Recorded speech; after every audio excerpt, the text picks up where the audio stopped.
And hello, welcome everyone to this LinkedIn LoveIn today.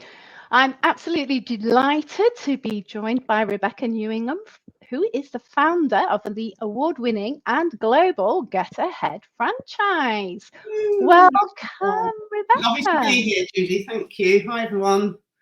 Thank you so much for joining me, Rebecca. It's really great to have you here. So just to let people say a little bit more about what a LinkedIn LoveIn is, if you're actually wondering what that is, if it's the first time that you're joining us. These are short, bite-sized LinkedIn learnings over lunch that's designed to shine a spotlight on the world's leading B2B social media platform, LinkedIn. And every month I am joined by a guest expert who shares their expertise on subjects that will support your LinkedIn activity and results. And I think part of that is really having, being able to learn from other people as well. I learn from other business owners and how they use LinkedIn. Because I think that can give you some really great light bulb moments that you can use in your business. So Rebecca, I know that you have been a LinkedIn fan for a long time, haven't you? I have. Yes, probably for 12 years, I think now. Fantastic. And I know that you've used it to build your business. You found now new franchisees as well as building a community. So what I want to know, what I'm going to quiz you about and drill down, is I want to know your secret sauce to success on LinkedIn. How are you doing it? How have you done it? So tell me a bit about Get Ahead, how it started, what happened, and how did you discover LinkedIn? Yes, so I founded the business back in 2010.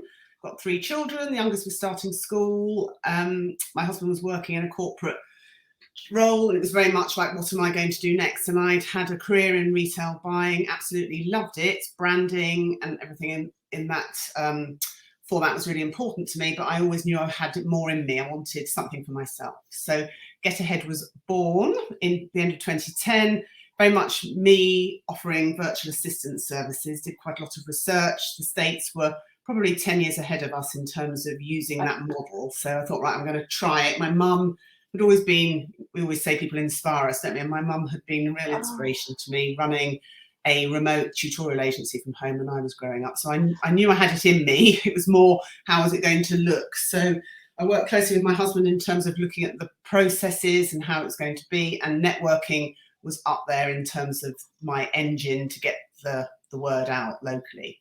And I remember being petrified at the thought of having to stand up in front of people and do the 60 seconds. Oh, I think it reminds me of those awful things I had to do at school, when you had to do a presentation on something that you probably didn't really know much about. So I quickly realised that actually networking live and at a meeting is all about you and how you can support the people in the room. So I learned quite quickly the power of that.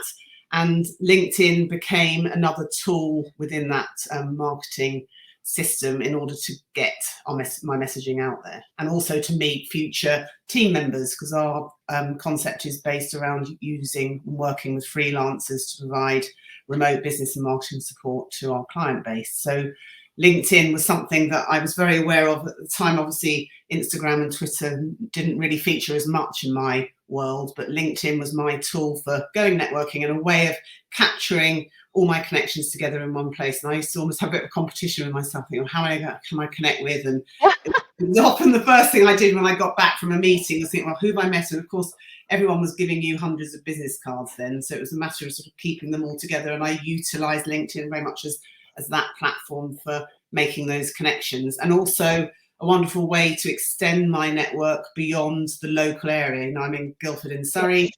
I knew I could offer support nationally, but I also knew I had lots of wonderful connections and friends that I'd met along my way in my corporate world. So it was a great way of extending out to them. And that's been one of the most powerful things, I think, the strength of my network beyond those that I meet face to face. That's incredible to hear, isn't it? And I 100% agree. I remember I still hate doing the 60 seconds for sure. And I also, you get that big bunch of business cards. What do you do with them? I used to do with that, exactly that. Go and connect on LinkedIn and then get rid of the business cards. So I'm really sorry to stop you, but for some reason, people are commenting to say that there's a problem and that it's, for some reason, and I don't know why, but they're saying that it seems to have stopped. the At broadcast. 2:17, yeah. And I actually don't know why that is. So I'm hugely sorry to you all if you are struggling. I guess we're recording Oh, it. I think you may need to press play. If you press play, people, have you pressed play? Oh, let me just put that in the comments. Oh. Oh gosh, right. So let me just put please press play, because I've just done that on the event. Oh, so unfortunately, everybody, I do apologize. I have no idea why it's buffering. I can see that it is buffering. And this is interesting because this hasn't happened for me. Oh, Lee has suggested a refresh. Oh, oh dear. Refresh and come back. So Lee Berries has recommended refresh and come back. I do apologize. I have no idea. I will have to investigate what the problem is there. I've never actually had that before. So it seems like the what's happening, Rebecca, is that everybody can watch for the LinkedIn event page that I set up. Yeah. And at the where it actually would be playing, it's just buffering, and I can see that it's just buffering as well, because it's doing that for me as well. So I don't know why that is happening. So whether this is recording at the moment, or I'm sure it is, but we shall oh gosh, refreshed and still no luck. I have no idea. So I'm just wondering whether to restart the restart this and start it again. Yeah, oh no, this is yeah. I was so organized today. I had everything set up. You, isn't it? Yeah. And I have no idea why it's not working. Which is not great, is it? Oh dear. Could we do it not through StreamYard, but goes direct to LinkedIn and do it there? Well, we have to do it through StreamYard, unfortunately. That's how it kind of works. So I don't know if anybody can hear us, so it just keeps buffering, right? I don't know why that is happening at all. So right. Oh no, I don't know why. Oh. I'm just putting a little, this is I'm obviously going to have to find, because it's not coming up in StreamYard as to why this is happening. And we are live, aren't we? We are live. We are indeed live, according to this. Oh, right. Well, I tell you what, Rebecca, shall we carry on? Hopefully it's being recorded, and I will see if I can cut this bit out, and have to hugely apologize to everybody why this is happening. So not great. Anyway, so I do beg your pardon. And let's carry on. So I forgot completely where we were now, but you obviously recognize because you started in networking, and then when did you join LinkedIn? From memory, virtually straight away. So I remember my husband saying it was a great platform for him at work, and actually if I was going to spend my time somewhere, to concentrate on that. So that's, I think it coincided with me starting out. So as soon as I went networking, I started collecting those connections. Right. Yeah, and then you just started. So in that time of it, I guess then you would connect with anyone and everyone, wouldn't you? Because that's what a lot of people did to build a network. Or did it take you quite a while? Yeah, no, I did. And I know there's always mixed thing about that now, isn't there? I've always been quite open-minded. I've sort of checked, and if I feel that we've got some mutual connections and I have a quick look at what somebody's talking about in terms of what they're posting, I would generally accept them, but I'm very quick at shutting it down if I get bombarded with requests and things for, you know, selling within minutes, because that's just not acceptable in my book. But I have always been quite open-minded about, you never know where that connection might go to. Yeah, 100%. I agree. You've got to be open-minded to a certain extent, but also you've got to be, you know, for me, one thing I bang on about is the integrity of your network. So it's not about connecting with everyone and anyone, but about making sure that you connect with the right people and building those relationships. Yes, no, exactly. Yeah, and relationship building is critical, and I think that's proven in the sense of the number of connections I've got where I've had a one-to-one, or they've referred me even though we might not have actually met. So that's always a good indicator, I think, isn't it? Yeah, or who shares and engages on our posts as well makes a big difference. So just to stop you again, Rebecca, so I've got a question for you that Mark Rowbottom sent me about how is it okay to actually ask people for a one-to-one if you've only met them on LinkedIn. But I've got a message that's come up that says we're having trouble streaming to LinkedIn. This may be an issue on LinkedIn's end. We'll keep trying and let you know if it's resolved. So it looks like if this continues to try creating a new broadcast, or just remove the destination and then re-add it. Well, I'm not going to do that. So it may well be, Rebecca, that we just record this and I will send it out live. Yeah, that makes sense. So it looks like it's a problem with LinkedIn, which is really unfortunate. So oh yeah. Oh well, yeah. Never mind. Fun and games, isn't it? Fun and games. Don't we just love LinkedIn? We love it. We love LinkedIn, even when it goes wrong and it doesn't work for us. Oh, keep smiling, Judy. Oh, lovely. Okay, so look, what we so obviously LinkedIn, you recognize it was a really important platform for you. It's helped build your business.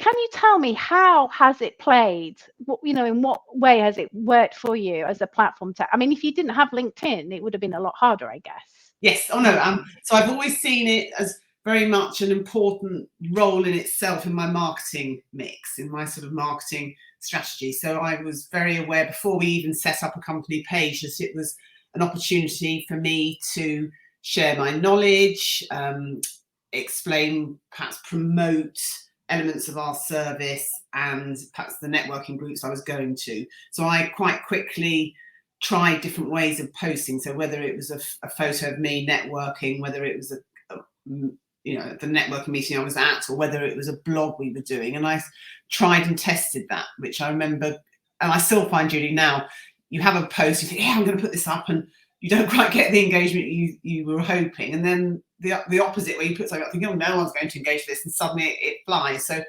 there's almost no rhyme or reason with some of these posts, are there? And I know I often send you little messages saying, oh, look what I got on this post, and well, this was disappointing. And I think it's the algorithm we know is continually changing, but certainly for me, it's always been about consistency. So showing up regularly. And I know, I speak to some of my networking friends who sort of say, oh, I go into it once a month, it's not really for me. And then they wonder why they're not getting traction or they're not growing a community. So I've made it part of my daily ritual from a very early point. That is fantastic to hear, because it's really important to have that consistency regardless of whatever marketing platform you use, isn't it? You've got to show up and be there on a regular basis, even if it's not every day, but at least 2 or 3 times a week, definitely, for sure. Yes, and I think how often? Oh, sorry, carry on. I go in daily numerous times, so I'll often, the first thing I will probably do every morning is have a quick look, see what notifications I've got, what people are talking about. And I personally don't schedule things. My posts from my personal account are me, and I might be spontaneous, or I might think, well, I want to add this in this week. But our company page is one that I'm really proud of, because we really seem to have grown that consistently over the last couple of years, and I use one of my social media managers, 𝐓𝐡𝐞, to manage that for me. She does a sterling job, and we are admin. So my franchisees, because I 4 years ago launched a franchise of the business, so my franchisees, 9 of them are admins on that company page. So I encourage them to invite connections, so we're getting that regional spread. And then when we launched in Australia at the end of last year, Taryn and her team have got an Australian page there. And again, that's quite important for me to sort of say, like, let's have that from the very beginning, because we can utilize and share content across both platforms then. And I'm very hot on tagging our company page in lots of different posts as well, just to build that awareness. Which is fantastic, and I quite agree. So there's 2 kind of elements here. You've got you posting to your personal page, which you will do. How often do you do that? Do you do that every day, or is it just a couple of... No, I probably do 2 or 3 times a week, or sometimes I might do more than one a day, which I know probably isn't sort of the guidelines. However, like yesterday, for example, I wanted to share a post that one of my connections put up about promoting for her father who's got a terminal illness. So, I wanted to share that from a personal level, and I promoted something else that I was doing earlier in the day. So yeah, I'll be responsive if I need to, but generally it's probably 3 or 4 times a week. 3 or 4 times a week, which is fantastic. Yeah, I mean, I generally say don't post more than once at the moment, but if you do post more than once, you leave enough time for the algorithm to do its stuff. So 1 in the morning and 1 in the afternoon. Yeah, absolutely. So that's interesting because, for me, like a lot of people here, they will be wanting to, get people coming through their profile. So a lot of people don't understand the power of a company page. And actually, until recently, there wasn't much benefit for individual business owners. But for yourself, of course, company pages are brilliant in helping you to get the actual brand of Get Ahead out there. And things. And I think there's something that you're doing, isn't it? That for you, your personal profile is about branding you. And obviously the company page is all about Get Ahead. Yes. And that's sort of morphing even more now with a bit more personal branding for me as a sort of flexible working champion in support of the outsourcing piece. But it's been interesting. So I have gained certainly traction in getting new franchisees because of my activity on my personal page. And I know we always say, don't we, there's lots of stalking that goes on. And I think sometimes if you might feel a little bit disillusioned, you're posting things and sharing stuff and perhaps not feeling like you're getting immediate results, but actually it's all part of the bigger picture. And I would say never get disheartened by that, because you never know who's looking. And I often find that quite interesting when you look at numbers of views versus the interactions that you get. Makes you realise that it is forming in people's feeds. Yeah. It is indeed, and I know sometimes it can be a little bit of a chicken and egg situation, can't it, in terms of what's happening and things like that. But it is, we need engagement to get the views, but it's so important, as you say, to turn up on a consistent basis. So for you, one of the 3 C's to success on LinkedIn is having that consistency, and also being open to connecting with people. Really open to connecting, but also open to saying no and shutting it down. I don't feel it's appropriate, and I don't try and keep people hanging. If I get an invitation, I would generally answer it that day. I feel there's possibly a slightly old-fashioned part of me that I want to do the right thing and be polite and show up as I would do if I was meeting someone in real life. So to have manners rather than just leaving things. But I have to say, I find, will you subscribe to my newsletter, quite frustrating. And that seems to pop up. I'm forever going, I don't know quite what that. And so I'm quite hot on sort of saying no, not feeling an obligation to that, because there is so much noise out there, isn't there, as well? There is, which actually is really interesting, as I say, because I think one of the things that you do very well and Get Ahead though very well is those thought leadership posts. And it's not about go read my newsletter or can I add you to my newsletter and stuff. And it's all about demonstrating expertise. Yes. Yeah. No, and that's what we work hard at. We have a monthly plan every month. We work with fabulous Brooke, who creates a theme for the month, and we break it down by different social media platforms. But we also have fresh content, the fresh blogs, and my franchisees are encouraged to share those, but equally to add their own voice and to share content that will help their regional communities. And I think that's nice to hear that you feel we're doing the right thing. Yeah, and that is really good to hear, actually, as well, is that, and because when I work with companies and I train their sales team, the marketing, for me, the marketing team is really important because they're the ones that create the content. But it's what you said then is they take that content and they put their own voice on it, because LinkedIn is a person-to-person platform and they're building relationships. But I think from individual business owners' perspective, obviously you've got a team and you've got a team that could help them with this as well, but it is not everybody has that bandwidth to create the content that you do. So at the beginning, when you were first started out, how did you approach that? Did you, in terms of the content creation? Yes, I would often do, back then, talking 12 basic Google alerts over topics and things, and I would find things that I thought would be of interest to my client base. So then we were working, as we are now, with business owners, business leaders. So it was like, well, what kind of information would they like? And I would often, and I still do that now, send people via Messenger, you know, the message facility on LinkedIn, if I see something that's interesting, or tag them in posts to say, oh, I think this might be of interest to you. So there was something yesterday that one of my social media managers found, for example, that LinkedIn was promoting a hashtag for flexible working. So I then tagged 3 or 4 people I know in that community to say, oh, I think you might be interested in this. And then, of course, that spirals, and oh, thank you very much. And I'm not doing it for the reward, but I'm doing it as I would naturally be a super connector anyway. So it's how I can demonstrate that using LinkedIn. I love that. Yeah, exactly. It's about connecting people. It's not all about going in and selling, is it? It's about how you can help others, which is, again, networking, isn't it? You know. Oh, no, absolutely. I see it as a really hot, easy way to network without having to leave my office. Yeah, 100%. And I think that's why I say to people, if you treat LinkedIn as another networking group, you can't go far wrong. And I love that. It's about then connecting the dots. Who can you introduce? Who would be interested in this? Yes. So absolutely. And I guess for you that, you know, it's worked because, as you said, networking is great face to face locally, but you've built your business on LinkedIn because you've had to meet people outside of just your area. You've grown, you've got a UK franchise. So going to exhibitions, which we do a lot, for example, that's always lovely for me. And I can sort of get them pockets of connections in different areas, and we'll often use Sales Navigator, for example. So we're exhibiting in Birmingham at the end of June, and I'd love to find a Birmingham regional director, you know, someone to buy the franchise for me there. So I've gone into Sales Navigator, gone through my connections, looked at who's in Birmingham, and then next week we'll then message them and say, you know, we're First Degree Connections, I'm coming to this Birmingham exhibition, are you going to be there? And just sort of tentatively build a bit of rapport that way.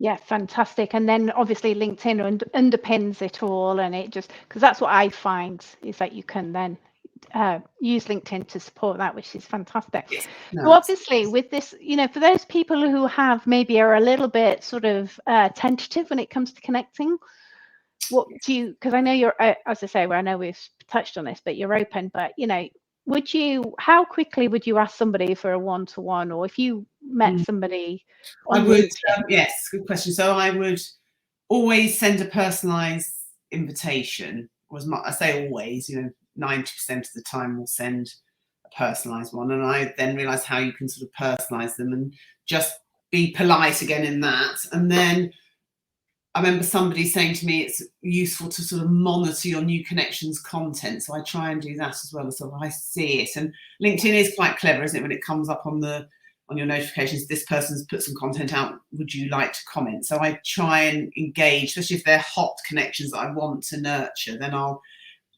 respond to a post of theirs or think about connecting, and then say, actually, I'd love a one-to-one, would that work for you? And then try and make that as easy as possible. So then send my Calendly link, for example, rather than expecting them to come up with, and that's been a big shift for me, because I remember before thinking, that person wants a one-to-one, going through my diary, finding all these slots, it's hard work, isn't it? And then that doesn't quite work out. And yeah, so now that's sort of punchy, I want to make it as easy as possible for you because I'd like the one-to-one, here's my link, let's hope it, you know, we can get it to work.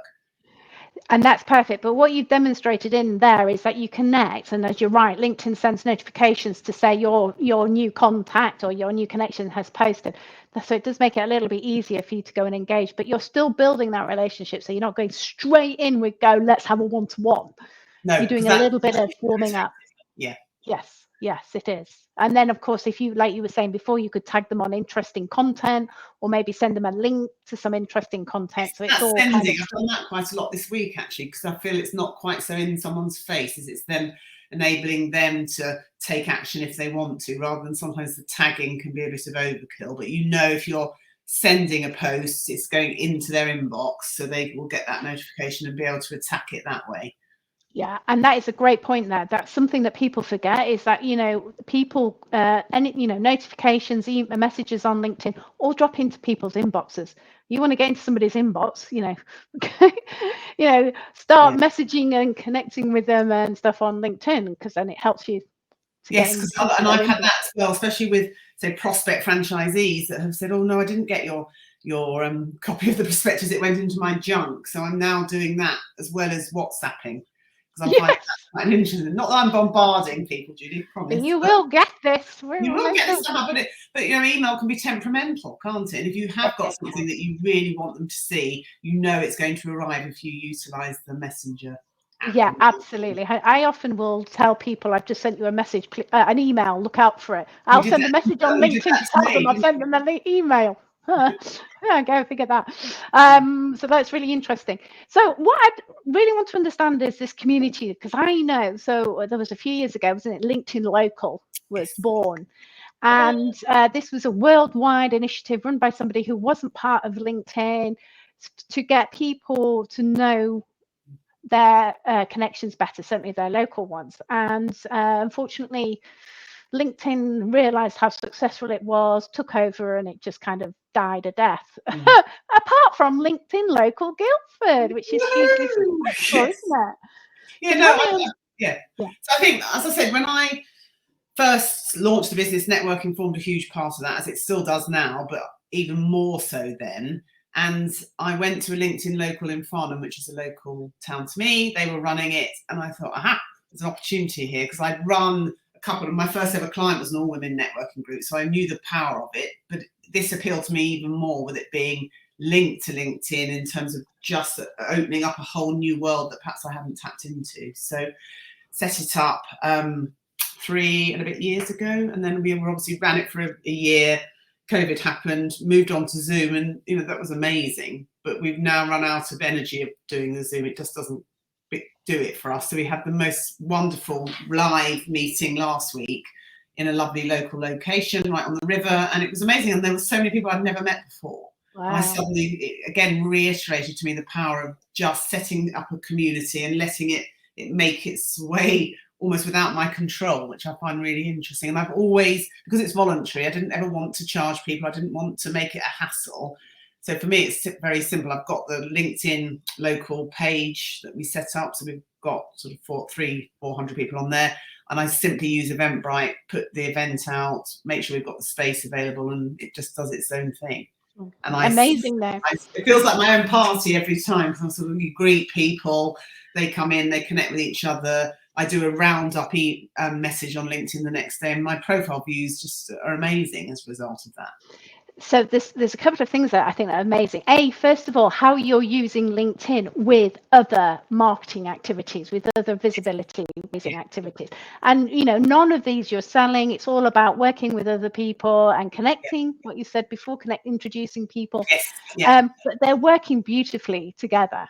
Oh, and what's fascinating, there's a lovely lady Barbara Cosgrove, who is a stylist, and Hannah Pereira, who does videography, and they met at one of my meetings. They then came together and were able to produce a package of offering that they then exhibited at our local business exhibition, and that was all on the back of the meeting at the LinkedIn Local. And I suddenly really reiterated that power of just giving people an opportunity to come together. And some people love organising things, like me. Other people would rather attend something, and I'm much better being in charge and being bossy, I think. Playing to your strengths, isn't it? Yeah. It is indeed, and I love that, and love that collaboration. So I'm just conscious that we're sort of 2 minutes to the hour. So I just thought if we could get maybe your top tips, or on if you could do nothing else on LinkedIn, what would be the top 3 things you would do, for example? Yes, so don't want to bang the consistency drum, but I would say show up regularly, and whatever regular means to you, at least sort of 2 or 3 times a week. Don't just broadcast your own message. So always think about the value that your post is going to give somebody, but more than that, spend time actually connecting and actually commenting on people's posts. Not just love it, the actual proper sentence. I know you always say that, you need to have so many characters to formulate and get calculated in the algorithm. But, think about what you want to say and say it, rather than think, oh, that's nice, but I won't comment. Because it's the power in that then your comment gets seen by other people. And yeah, that's a big one. And then the connection. Have a confidence to connect with people, make a routine when you do go to any event, thinking, well, who there can I connect with afterwards? And then just be aware of who you've connected with recently, and perhaps comment on some of their posts as well. Yes, I love that. I love that. Absolutely. It's all about spending time on the platform. So do you, just in terms of that spending time on the on LinkedIn, do you have any tips for people how you manage your time to do that, or do you just bob in and Yes, out? I always say, set a timer. I don't personally do that, but I'm also aware that time can go quickly. So I would say, just 15 minutes in the morning, put a quick timer on and say, right, I'm going to do one post. I'm just going to write it, and then I'm going to do some connections, and then perhaps pop back and just my other thing is always be polite and respond if someone makes a comment on your post. Oh, yes. I can't bear it if someone takes time out to make a comment. It's just so rude to leave them hanging, or just to like it. Actually, it doesn't take much to sort of like or love or celebrate that comment and just say thank you very much, and perhaps ask a question. So I'll often do that. Say thank you very much. How are things in your world at the moment, or anything? Do you want to have a chat? Just sort of bring it on. So they've spent that time and energy corresponding and connecting with your information. So it's just very rude to not respond. 100% agree with you. And we've talked very much about how LinkedIn is networking and networking is LinkedIn. And for me, when I look at your LinkedIn profile represents you going to a network event. Who you connect with is your network. That's who you're networking with. And then exactly, it's those conversations, those comments on posts, the actual you putting out a post, or you're commenting on somebody else's post and you're commenting back on other people's comments. It's the conversations that you would have face to face with people. Yes, those little subtleties, isn't it? And please let your profile picture look like you. I can't bear it. I've gone networking and I'm, who is that? And then it's awful because you think, well, I'm connected with them. So it's like anything, isn't it? Have a confidence to change your picture every few months, change your headline. And that's something a number of my connections have often said. If you're looking for a particular thing at the moment, to have a confidence to change some of the wording. You don't have to stick with it forever. Absolutely, it's 100%. I mean, that's one of the things they say about LinkedIn. You can change it in an instant, so you can test. I'm always tweaking and playing with my profile. Yeah, absolutely. And I know it's hard when you're doing your own stuff, but indeed. Well, I would like to say thank you so much, Rebecca, for joining me today. I have to make a huge apology in terms of whatever's happened with the live, and whether it has actually broadcast. I'm hoping it has recorded. I've no idea why it hasn't broadcast live. But you know what? There's some valuable stuff in there. If we need to, we maybe record this again if we need to. But thank you so much. And I believe that you have some information that you can send out to people to help them with their businesses. And yes, I've got a couple of quizzes, so I'll give you those links, Judy, and I know you'll send those out to your community. Wonderful. Well, thank you again, Rebecca. Pleasure.